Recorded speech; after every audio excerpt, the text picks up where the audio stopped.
ไม่สูงค่ะเมื่อใดเป็นวันที่25เดือนธันวาคมที่11ปี2025เป็นวันอังคารในตอนได้ข่าวใส่หมอหอมไล่หางแฮ่นข่าวเงา2ตอนได้มาเปิ้นเผาในค่ะนะตอนที่1ค่ะของสีซึกมานเขานั่นไล่กวาดล้างติ่งยอบก้นนกวานนกเมืองได้1เหง6ปากปลายนะคะข่าวเที่ยงโหนึงค่ะในก็พี่น้องคนไทย20ก่อปลายนะคะเนาะได้เรียกว่าปลายคามแดนดินเหี่ยวก็ปอกขึ้นเมืองไทยว่าจังไหนเนี่ยค่ะเฮาค่ะมารับถอมโดยลองตั้งลายโหย่อยย่ำเงาลายอันเป็นอยู่ตั้งปอตอนนั้นว่าไหนคะเนาะอ่อนตั้งเปิ้นได้ก่อเฮามาถอมโดยตอนในอ่อนตั้งเนี่ยค่ะเมื่อวันที่24เดือนธันวาคมที่11ปี2025ในมีข่าวง่าวออกมาว่าของสีซึกมานกวาดล้างตียอบค่ะตีฉวยกกโกในตียอบก้มโตไหลก้นต่างวันต่างเมืองใน1เหง6ปากปลายเนี่ยค่ะปื้นตีที่นั้นได้ก่อเนี่ยที่เรียกว่าเป็นส่วนกลางลองหยอกเหรียญตั้งออนไลน์เนี่ยค่ะเจอเขานั่นเนี่ยก็เตใจลอกไลน์เหมือนหนังว่าเหรียญให้เปิ้นฮักแล้วก็ย่อเอาเงินว่าย่อลงตื้นว่าหลอกเงิดว่าสังว่าเฮ็ดจังได๋ค่ะนะเฮ็ดให้มีคนตกเป็นเหยื่อเหี่ยวก็ซุมเงินจอมได้ตั้งนำตั้งหลายเฮ็ดจังไหนเนี่ยค่ะตั้งฝ่ายหลายป้าหลายฝ่ายค่ะเนาะเปิ้นเนี่ยก็ทัดสางนั่นค่ะน่ะแหน่ว่ามื้อป่นมานั่นว่า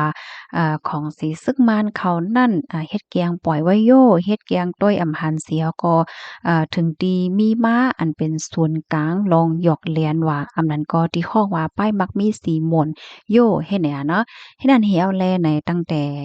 มื้อเลินโทนที่2ปี2025ที่ป่นมานั่นค่ะตั้งฝ่ายของสีซึกมานเนี่ยก็เลยออกมา ปืนเผา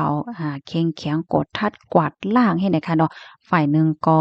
ย่าลองหมิบอีตั้งลงปองจึงเมืองเขเฮ็ดให้นั่นน่ะนะเหี่ยวแลข้าวยามสืบมาเมอป่นมาเมอเหลินที่ป่นจะป่นค่ะเนาะเปิ้นก็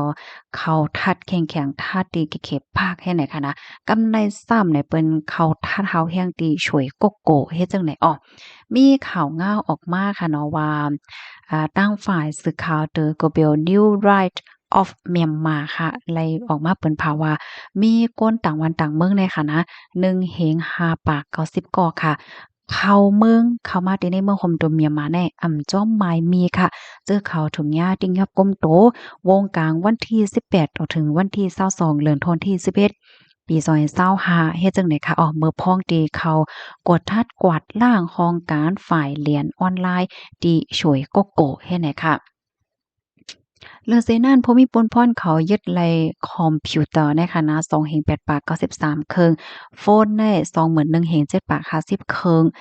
ยอกอเครื่องหับอันลาวเทียมลาวปลอมขนาด Starlink เนี่ย1ปากปลาย1เครื่องเราเตอร์21เครื่องและเครื่องใจโคตื้อเกี่ยวเลยลองการเรียนเจ้าไหนเทียงตั้งนำตั้งหลายเฮ็ดไหนคะไว้หลังเซเมอร์เลินตีป่นมานั่นค่ะอยู่ที่ห้องการข่าว AFP ค่ะเนาะครบทบหันว่าเครื่องใจโคตื้อฮับอินเทอร์เน็ต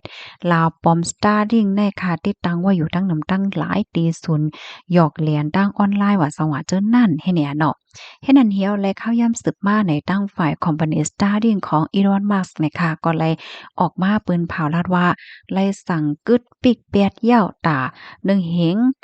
ตา2เฮง5ปากเคิงอันอยู่ไว้หิมฮอมเจ้อนั่นเฮ็ดไหนเนี่ยค่ะเลือเซนั่นค่ะมีก้นที่อันถูกกล่าวแน่ว่ามีลองข้องเกี่ยวตั้งลองเหรียญ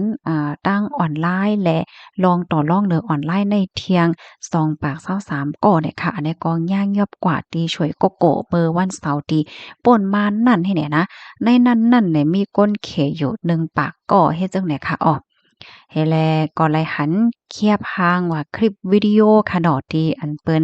ย่าลูกเอากวายแปดโฟนว่าคอมว่าอะไรจั่งใดอะนะเฮ็ดให้ค่ะในก็ตั้งฝ่ายภูมิพลพรค่ะได้เอาคอมพิวเตอร์เอาเครื่องใจโคตื้อเอาโฟนว่าจั่งใดอะนะมากองเหี่ยวก็เอาก้าลงในมาอิดมาอิดให้มันเหลียวมันก๋อยเมื่อวันเสาร์ที่ป่นมานั่นเฮ็ดให้ค่ะตั้งฝ่ายจะจึงลมฟ้าลาดว่าในตอนเอเชียเจ่งจ้านวันออกและเอเชียปอดวันออกในกวยขนามีคนตกเป็นเหยื่อถูกญาติเรียนตั้งออนไลน์ในเพราะว่ามันนับส่วนเป็นเงินในสูงถึง37,000 ล้านดอลลาร์อเมริกันในปี2023 ที่ป่นมานั่นเนี่ยค่ะและยุ่มยำว่าเส้นสายไม้ก้นที่อันตกเป็นเหยื่อเหี่ยวก็ลู่ซุ่มเงินจอมในปอมาด้วยตัวตั้งโลกได้ก็เต็นนำหรือเสในเต้ๆว่าเฮ็ดไหนอ้อข้อมูลตอนในค่ะเลยปึงอีมาที่ห้องการข่าวไทยรัฐออกไว้เนี่ยค่ะ กำในเฮาค่ะมาตุ้ยเที่ยงตอนหนึ่งค่ะอันพี่ๆน้องๆเฮาค่ะไล่หันอยู่พ้องยามมื้อเหลียวในค่ะนะเป็นพี่น้องคนไทยเศร้าเก่าก่อค่ะปลายค่ะนะลูกตีฝังเมื่อห่มตุ่มเมียมมาเสียก็ปลายเขาดีแม่สอดว่าเนี่ยค่ะอ้อเมื่อวันที่24เดือนธันวาคมที่11ปี2025เมื่อวานในค่ะนะก็มีข่าวออกมาว่าคนไทยเศร้าเก่าก่อค่ะขี่ตั้งเฮ่อเหี่ยวก็ปอกเขาดีเมืองไทยเนี่ยค่ะดีหิมหอม ตาคามสภาวะดีตาลุงนั้นบานแม่ก้นแก้นเอิ่งโลมหาวันเจอเว้งแม่สอดเจดวันตากนะคะอันจุ้มเจอเขาในเนี่ยค่ะเนาะก็เลยกว่าเหตุการณ์ที่นั่นยาวค่ะที่นาการที่นั่นเนี่ยค่ะเนาะที่เมียวดีเฮ็ดไหนน่ะนะข่าวยามสืบมาเนี่ยเขาเนี่ยก็เลยกับสืบกับสารย้อนตั้งจอยเถียมผ่านตั้งสื่อข่าวไทย PBS ภาคเหนือ เฮียวแลตั้งฝ่ายเจ้าหน้าที่ภูมิปนพรฝ่ายรองมันกึ้มนิ่มเศร้าเหลียนลิ้นในกับสืบกับสารกันเสค่ะเนาะถึงตีจางเอาโตเจอเขาได้ปอกมาไหลเมืองไทยหนังเข้มเรียบอ่องม้านเฮ็ดจังไหนคะมื้อเหลียวในเจอเขาในก็ถูกยากุมโตตองถามลองตั้งหัวย่อยย่ำมันตีโคงปลิกแม่สอดเฮ็ดไหนเนาะ ตอนตาเงาลายแหลนหลินพ่องย่ามมื้อเหลียวในค่ะนะมันก็จึงหนังว่านั้นยาวขนาดหลายปานหลายฝ่ายเฮ็ดในเฮแลตั้งฝ่ายเมืองไทยเนี่ยก็ไล่เถียมเอ็นแห้งเนาะอำว่าได้เป็นเอ็นแห้งพรหมิปนพรเอ็นแห้งเคิงใจโคตื้อมาเอาพร้อมโตตั้นไว้ที่แหลนหลินไทยเมื่อห่มตุ้มเมียมมาดีหิมหอมหวานห้วยหวานห้วยมหาวงศ์และหวานแม่ก้นแก้นเอิ้ง มหาวันเจเว้งแม่สวดค่ะเปิดตาเกียรติกังลวงตีอัน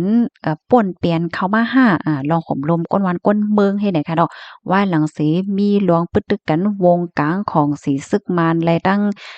ตับซึกย่าง KNU นะคะถึงดีเฮ็ดให้หมักกองในคณะตกมาตั้งฝั่งไทยหลายปอกหลายกำเฮ็ดจังไหนค่ะข้อมูลตอนนี้ก็ค่ะเลยเปิงอีมาที่ห้องการข่าวไทย PBS ออกไว้นะคะค่ะป้องว่าเงาลายตั้งปะตอนเมียวดีแน่มันเป็นฝ่ายหนึ่งก็แข็งๆกดทัดกวาดล่าง อันเป็นจุ้มจะเพี้ยนเขาในขณะฝ่ายหนึ่งก็ของสิซึกมารและดังตับซึกยางเขียนอยู่เขาก็มีลองปึดยื้อกัน เป็นว่าเฮ็ดไหนนี่เนาะพี่น้องเฮาค่ะอ๋อค่ะพี่น้องเฮาค่ะถ่อมกันอยู่ที่ไรตั้งไรพองต้องตักกันบ้านไรค่ะนะคอไรตอนไรดีอำแตกเลี้ยงจังหือในก็ถามมาไรค่ะนะยินจมกุก็ที่รับถ่อมปันแห้งค่ะย้อนให้พี่น้องเฮาอยู่ลีกินหวานและลอดเพกันกุก็ค่ะ